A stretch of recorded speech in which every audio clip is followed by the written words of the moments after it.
महामहिम राज्यपाल महोदय के अभिभाषण पे मुझे बोलने का मौका दिया, इसके लिए बहुत बहुत धन्यवाद। सभापति महोदय, मैं निवेदन करना चाहूँगा कि ये सरकार 15वीं सरकार है।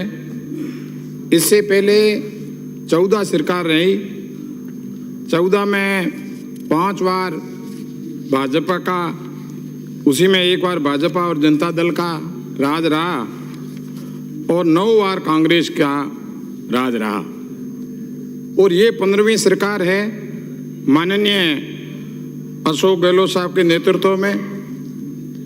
4 वर्षों में जो पूरे राज्य में काम हुए उसका लेखा जोखा माननीय राज्यपाल महोदय ने बिंदु संख्या 1 से 281 तक दिया, उसमें वर्णित है। अभी तक की चर्चा में माननीय विपक्ष के सदस्य महोदय ने अलग अलग जो बताया, उससे ऐसा लग रहा था कि 4 वर्षों में जो भी काम हुआ है वो हाँ पक्ष वाले लोगों ने कहा उसी एरिया में हुआ है, जबकि ऐसा नहीं है। और क्रॉस करने के लिए हर माननीय विपक्ष सदस्य ने कई बार, अनेकों बार मोदी जी का नाम लिया, जबकि राजस्थान राज्य में 20 वर्ष तक भाजपा का राज रहा।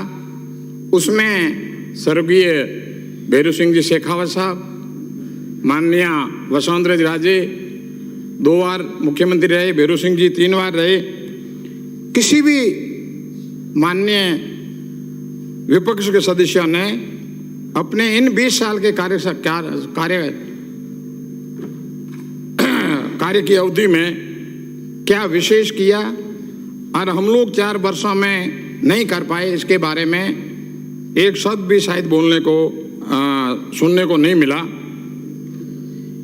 4 वर्षों में जो काम हुए वो विशेष करके कोरोना के समय में माननीय मुख्यमंत्री महोदय द्वारा सभी विधायकों, 200 विधायकों चाहे किसी भी पार्टी के हो, 25 सांसदों जो पूरे के पूरे भाजपा से थे, उसके अलावा विभिन्न धर्मगुरुओं, विभिन्न वर्ग, वैज्ञानिकों, डॉक्टर्स, इंजीनियर, सभी से चर्चा करके और समय समय पे निर्णय लिए गए। सभी की राय से, सभी की राय को इनकॉर्पोरेट किया गया। इसी प्रकार चारों ही बजट में सभी से मोटे तौर पे चर्चा करके और ये जितने भी बजट की घोषणाएं हुई, और मुझे कहते हुए खुशी होती है कि 4 बजट में जो भी घोषणाएं हुई, इतना टाइम नहीं कि एक-एक बताऊं, लेकिन लगभग 75 से 80% की क्रियान्विति फील्ड पे हो चुकी है। राज्य में जो विपरीत परिस्थितियों में 4 वर्षों में काम किया गया, भारत सरकार कई बार कांग्रेस की रही अधिकतम टाइम 50 वर्ष तक, उसमें कभी भी ये भेदभाव नहीं रखा गया कौन से राज्य में किसका राज है। चाहे पहाड़ी एरिया हो, रेगिस्तान एरिया हो, जहाँ तकलीफें अधिक है, वहाँ के लिए अधिक योजनाएं जब भारत में कांग्रेस की सरकार थी स्वीकृत होती थी। और जैसे ही जिनका बार बार नाम लिया जा रहा है, मोदी जी साहब का, उन्होंने राज्य के लिए सबसे पहले ही 14 में आते ही 2015 में BRGF योजना, जिसमें राजस्थान के पिछड़े हुए जिले जो 13 थे उनके विकास के काम होते थे, प्रथम काम वो किया, उसको बंद किया। उसके बाद BADP योजना, जिसमें बाड़मेर, जैसलमेर, बीकानेर और गंगानगर आते थे, इस योजना को 21-22 में बंद किया। और कई योजनाएं जिसको लागू करने के लिए स्टेट के, राजस्थान स्टेट के जो संसाधन हैं, वित्तीय संसाधन, वो पर्याप्त नहीं है। यहाँ की भौगोलिक स्थिति को देखते हुए पहले कई योजनाओं में अधिकतम पेयजल में 90% भारत सरकार पैसा देती थी और कई योजनाओं में 60, 70, 75, 80% देती थी। सभी को एक साथ भारत सरकार ने बंद करके करीब करीब 50% पे ले आए। इसमें मैं एक पेयजल का उदाहरण देना चाहूँगा। माननीय प्रधानमंत्री महोदय ने घोषणा की 2024 तक घर घर नल देंगे। राजस्थान में घर घर नल देने के लिए लगभग 2 लाख करोड़ की आवश्यकता है। 3 वर्ष की अवधि थी। 3 वर्ष के अंदर 50% अगर राजस्थान सरकार खर्च करती है तो उसको 1 लाख करोड़ खर्च करने हैं, और 1 साल का मानो तो 35,000 करोड़। अब जिस सरकार के पास विकास के काम करने के लिए पैसे उपलब्धि 70-80 हजार करोड़ है, कैसे संभव होगा? तो भारत सरकार को राज किसी भी स्टेट में किसी का इसको ध्यान में नहीं रखना चाहिए। इस विषम परिस्थितियों में इसी के साथ साथ 100 वर्ष के बाद में कोरोना आया, महामारी आई। पहले आजादी के बाद में कोई महामारी नहीं आई इतनी बड़ी।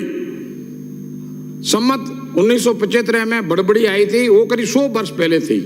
आजादी के बाद में पहली बार कोरोना आया, ये भी बहुत विपरीत परिस्थितियां थी। माननीय मोदी साहब जिनकी प्रशंसा की जा रही है, मारवाड़ी में कहते हैं कि थूका हुआ कोई गिरता नहीं है। 13 जिलों के लिए उस योजना को भी राज्य के वित्तीय संसाधन लिमिटेड होने के बाद भी पिछले बजट में 9,000 करोड़ की घोषणा की और कार्य भी शुरू कर दिए हैं। और जिस ढंग से माननीय विपक्ष के सदस्यों द्वारा कहा जा रहा है जैसे सब एक तरफा हो रहा है, मैं आपको कुछ एक योजनाएं बताता हूं जिसके अंदर के न जाति है, न धर्म है, न पार्टी है, न क्षेत्रवाद है, सभी के लिए है, चाहे पैसे वाला हो, गरीब हो। जिसमें मोटी मोटी है चिरंजीवी योजना, इंदिरा रसोई योजना, और अंग्रेजी माध्यम के जो 3,000 से अधिक आबादी वाले गाँव में जो अंग्रेजी स्कूल खुली है, शहरी क्षेत्र में 100 दिन की रोजगार योजना, ग्रामीण क्षेत्र में जो मनरेगा है उसमें 25 दिन की बढ़ोतरी, और राज्य में जितनी भी गौशालाएं चलती है, बात समाप्त करें। राज्य में जितनी भी गौशालाएं चलती है 6 की जगह 9 माह करना, बालिका विद्यालय राज्य में सभी को क्रमोन्नत करना, इस प्रकार के। अब मैं कुछ सुझाव देना चाहूँगा अगले जो बजट में। राज्य के जितनी भी ग्राम पंचायतें हैं जहां अभी भी उच्च माध्यमिक विद्यालय नहीं है, सभी में चरणबद्ध मतलब इसी साल घोषित की जावे। जिस ग्राम पंचायतों पे बालिकाओं के लिए अलग से विद्यालय नहीं है, 8वीं 5वीं के बाद बच्चों के साथ नहीं पढ़ाते हैं, सभी मुख्यालय ग्राम पंचायत मुख्यालय जहाँ बालिका विद्यालय नहीं खोले जावे।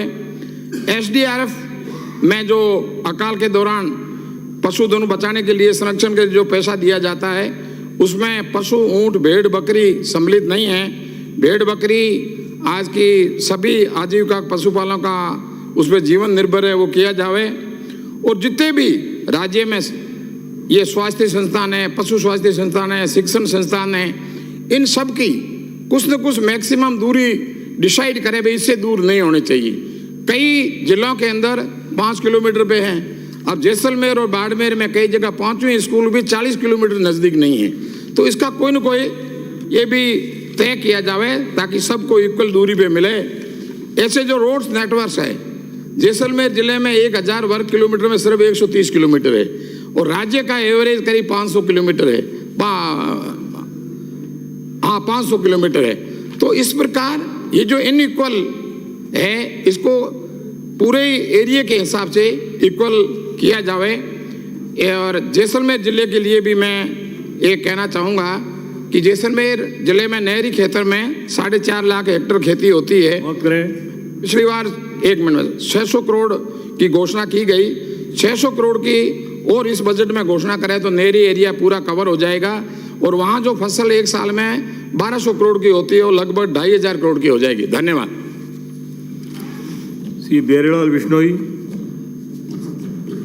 माननीय सभापति जी।